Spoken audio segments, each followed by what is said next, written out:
आप जी जो साधना कर रहे हो अन्य देवी देवताओं के पूर्ण परमात्मा की भक्ति ना करके किसी भी ब्रह्म की, पर सरपुरुष की, अक्षर पुरुष की, ब्रह्मा विष्णु महेश की या दुर्गा या निरंजन की, तो ये तो ऐसी साधना है जैसे कोई किसान ऊंचे स्थान पर थली पर, पहले वर्षा पर आधारित थे सभी मानव समाज, और उस समय गरीबदास जी ने भी किसान थे। गरीबदास जी जाट ग्रुप में जाट जाति से थे और अपने वहाँ के साथी जो किसान थे उनको भी समझाना था। इसलिए बता रहे हैं कि जो मैं भक्ति बता रहा हूँ जिस भगवान की, उसकी साधना ना करके आप अन्य जो साधना कर रहे हो ऐसी है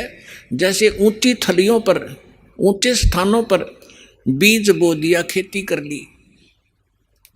और जब थोड़ी बहुत वर्षा हुई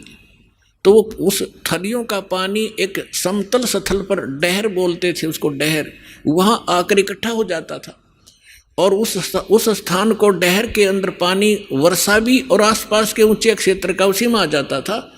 और उसमें जब बोई जाती थी फसल, जैसे ऊंची थलियों पर बोई हुई तो वो होती ही नहीं थी,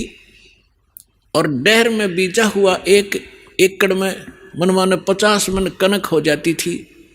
और ऊंची थलियों पर 2 मन की भी नहीं होती थी मुश्किल से।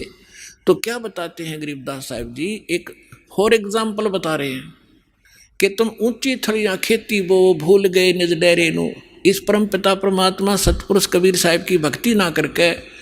आप अन्य देवी देवताओं की भक्ति करके ऐसी लाभ उठा रहे हो जैसे ऊंची थली पर खेती करने वाले किसान को कोई लाभ नहीं होता। और जो डहर में बीज बोता है, प्रयत्न दोनों एक जैसा ही करते हैं,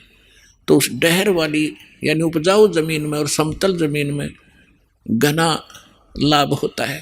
तो ये समझाना चाहते हैं कि जो साधना हम बताते हैं वो तो डहर समझो।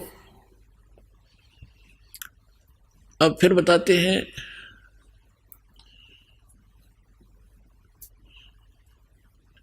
गोता मारूं स्वर्ग में जा बैठूं पाताले, गरीबदास ढूंढता फेरूं अपने हीरे मोती लाल। चारों युग में मेरे संत पुकारे और कूक कहा हम हेल रे, हीरे माणिक मोती बरस ये जग चुगता ढेल रे। परमात्मा कबीर जी से प्राप्त ज्ञान को कैसे विश्लेषण कर रहे हैं गरीबदास जी। कबीर साहब बता रहे हैं कि चारों युगों में मैं आया, अच्छी आत्माओं को मिला, उनको तत्व ज्ञान और यथार्थ स्थान से परिचित करवाया, सतभक्ति से परिचित कराया, और ये चारों युग में संत पुकारे और कूक कहा हम हेल रे, हीरे माणिक मोती बरसे ये जग चुगता ढेल रे।